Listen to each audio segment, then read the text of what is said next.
We're talking credit cards. Yeah, credit cards. You know, I have to say about credit cards, you have to be very, very careful.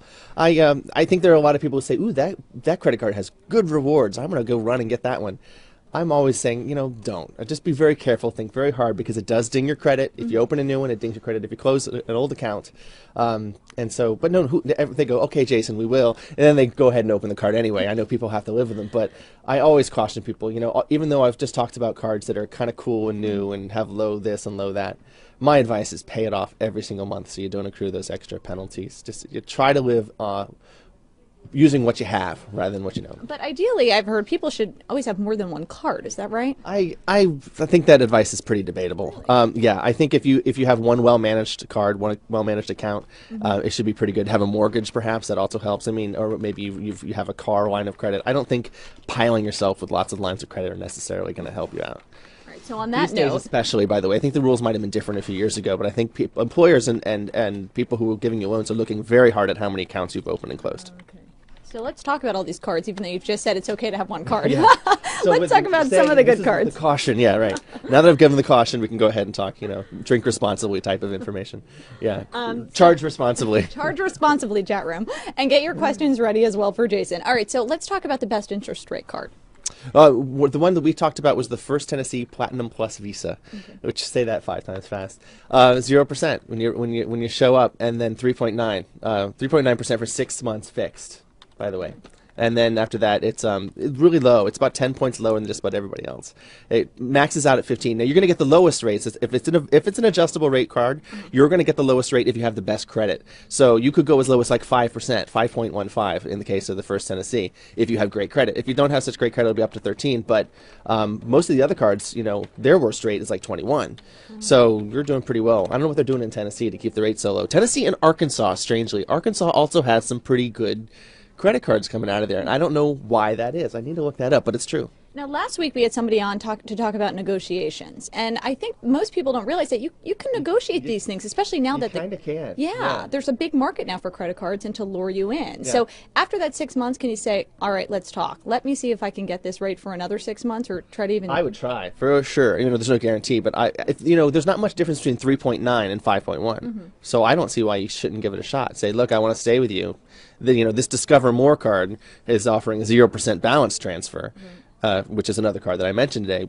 How about I stay with you? Nice segue, by the way. Yeah. And I stay with you for the 3.9. What do you think? And sometimes the sob story works. You know, it all depends on who you get, how nice you are, and if they're in the mood to play. But it's absolutely possible. It's also possible to wipe out debt sometimes this way. Although I've never tried it because I keep my personal credit cards clean. I've heard stories of people who, you know, can just sort of talk themselves out of money, and I don't know how they do it, but I think it's impressive, and I know it happens. So let's talk about the balance transfer, since you did touch upon it. Yeah, a lot of cards, most cards, in fact, you know, you remember a few years ago, they're all like, oh, transfer your balance to us, but a lot of cards will charge you 3% to do that, 3% of that balance, which can really rack up if you have, you know, several thousand or more. But Discover More doesn't. It's 0. Come on in. Water's fine. We're not going to charge you for it. And it doesn't click in for quite a while after you have the card, too. So that tempts, unfortunately, people to not pay their cards, not pay their bills. Say, well, I don't have to worry about that for a while now, which is perhaps what, you know, Discover is sort of banking on. Because let's be honest, these are for-profit institutions. You know, this is not charity. They're in this to make money. And sometimes the psychology of making money is make you sort of forget about your debt for a little while, and then when it clicks back in, you're not quite prepared for the reality of it. So Discover More, though, is the place to do that, and hopefully you're not going to forget about it once you put it on the card. Airline rewards. I have a cousin who boasts that every vacation he's ever gone on is because he's just opened up a card and found a way to get a deal. Needs a financial intervention. No, you can't do that, because now what has he done to his credit? Sure, he might have a tan, but he does. He looks really good. Yeah, he looks. And I'm not good. saying it because I'm biased and he's family. But his bank account, haven't seen that. Yeah, not great advice, but yes, possible. Yes, you can do that. You can open up, you know, I think JetBlue has American Express, and so does Delta, and you get all these points each time you join. But then what? You know, you've done other damage. I honestly think that too many people put focus on the airline cards as rewards, when in fact a really cheap ticket's easy to get these days. So you spend this much money to get all those points to get that free ticket for the credit card, when you could have spent this much to get it if you just bought it. And I don't think the return on investment on these airline cards is generally very good. And this is why the Capital One card I like, because at least in this case, and we talked about the Capital One venture, is at least in this case, when you travel, Capital One does not charge you an international transaction fee. So it does have a smart application if you happen to travel that doesn't have to do with the rewards as well. So it's sort of like it hits you on both ends, both the reward and the great toolbox once you're gone. So that's why I recommend the Capital One, but I don't recommend doing what your cousin does. So we have a couple questions from the chat room. Okay. Don't mind me interrupting you. Please interject. I mean, they're pretty easy. Okay. you are the pro. But just a general question: how many credit cards? What's the right number? You know, there is no there's right no number. right. The question is, are they paid off? You know, I don't recommend that if you have 6, you say, well, I should have 3, and you just close them off. I recommend that if you have a lot of cards, you pay off as many as you can and just leave them open. But then at that point, say you have 3, they're paid off. Should you consistently be using those 3? What I tend to do is I make a purchase here and there. What I have, is I have an American Express and I have a Visa, because some places don't take one or they take the other. When I travel, for example, American Express isn't as widely accepted, contrary to the commercials, abroad. So I have a little bit of each, and so I'm always putting a little bit on both, but I'm making sure they're both paid off. I do think it's helpful to have a little bit of activity in some of these cards, but again, not building up debt in these cards. So that's what I would say. But I think there is too many. I think 6, 8 does not look good when someone's checking out your credit to see this whole list of lines of credit that you've opened up, because it makes you look like a risk. It makes you look like tomorrow you could max out all these cards, and then where would your employer or open up a new card? Yeah, I would keep it to a low number, and what that low number is to you is another matter. But I do think you can have far too many easily. I think a lot of people do. Bryce, do we have another question? Yeah, are there any credit cards that are directly connected to E-Trade or like trading websites or anything like that? There used to be one. But the situation has changed so much in the past year or so, because credit was just so wild about 3 years ago, and everybody had something that they tried to get you on board in the product, that some of them are not being offered in as big quantities before. For example, the Fidelity investments that I just talked about, you might have to knock on some doors at Fidelity to get it, because apparently they're not widely advertising it. So you might need to ask your investment firm, whoever you're with, like Fidelity being one, whether they offer one, because it may not be upfront. They might not put it in the shop window. So there are some, as in Fidelity, but you need to ask, because it always. And I've even noticed, by the way, that on some of these cards, you go to apply for them, and they give one set of figures, and then you give your information, and they give you a different set of figures. Discover More might say, oh, it's a 5% balance transfer, and you say, well, I heard it was 0 on the early show, and they'll say, okay, it is. So remember what you've heard today, because they do adjust their offers according to I think what they can get away with. Well, that's great then that we have you on Backstage Live, at least for anybody in our chat room who's looking to open up the credit card. Yes, please be careful. Just be careful about opening the credit cards. Like I was, like it is a loaded gun in a way, and you have to be just as careful with it, because it can ruin your life if you don't know how to use it the right way.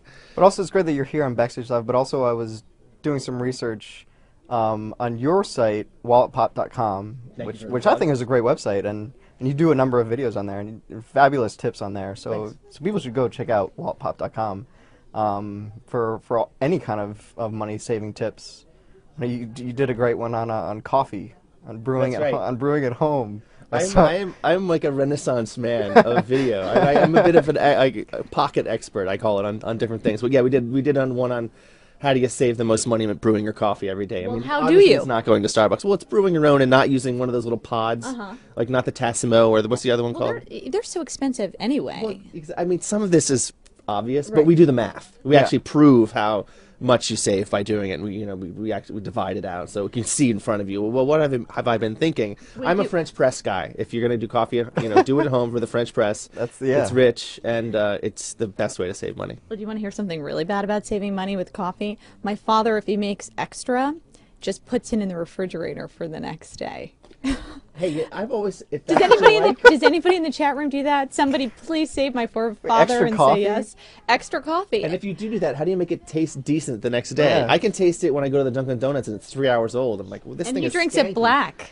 Well, I don't know. I would definitely. We've gone on a lot of cruises growing up, so maybe if you that's get that Coffee Mate stuff that's full of sugar, it'll like pep it back up again. I don't know but again, like I said, it's like cold pizza. Not for me, but some people get through college on it. So it's whatever you like. Can't argue with it. All right. Although I love talking coffee, let's get back to cards. Okay. Cash rewards. I don't think we touched upon that yet. No, well, we did mention briefly the Capital One venture, Right. which is the cash rewards in the form of travel. Okay. So if that's what you're into, what do we have in the cash rewards one? It was a Discover. Oh yeah, well, see, like 5 of them. This is why I looked down. Is because the PenFed Visa Platinum had so many 5% back on cash. I mean on gas, 2% back on supermarkets, and that was a good one because they have really good customer service. So that's another one I think I would recommend for an all across. But the Discover card again, up to 5% in some merchants. It's not a bad cash back either. So I mean, almost most of your cards out there today try to get you with some sort of cash back. Now, to get all of these rewards, do you have to pay on time or? Yeah, well, no. Usually the rewards kick in, but what happens is if you don't pay on time, you can get what's called a penalty rate, and that can go up to 30%. Russ was talking about one that goes up to 60% if you don't pay well, and so you have to pay on time. You'll still get the rewards. Oh, so you will. That was my big question. But I didn't know if they were depriving you of the reward because you weren't because you're paying so much now that really you're paying for the rewards. Let's be honest. You know, that's how they get their money back. So the trip to St. Lucia becomes a trip that you're really paying for. Yeah, I mean, you could have gone to the Tahiti 4 times for the amount of interest that you've paid to pay for that silly trip to St. Lucia. So this is why it's so important to pay your card off every month. And this is how the cards are able to do it, by the way. So many extra fees on there. The programs sort of pay for themselves. And it looks like you're getting something free, but you've paid for it so much on the back end you didn't notice. Jason Cochran, it is always so much fun to have you on the show from Wallet Pop. Thank you. I'm sure everybody in our chat room will be watching your coffee video now. That's right. WalletPop.com, and I'm also executive editor of AOL Travel. So I am I'm a bit all over the map. Double, literally. We'll talk travel next time. Great. All right. Thank you. Good to see you too. Bye-bye.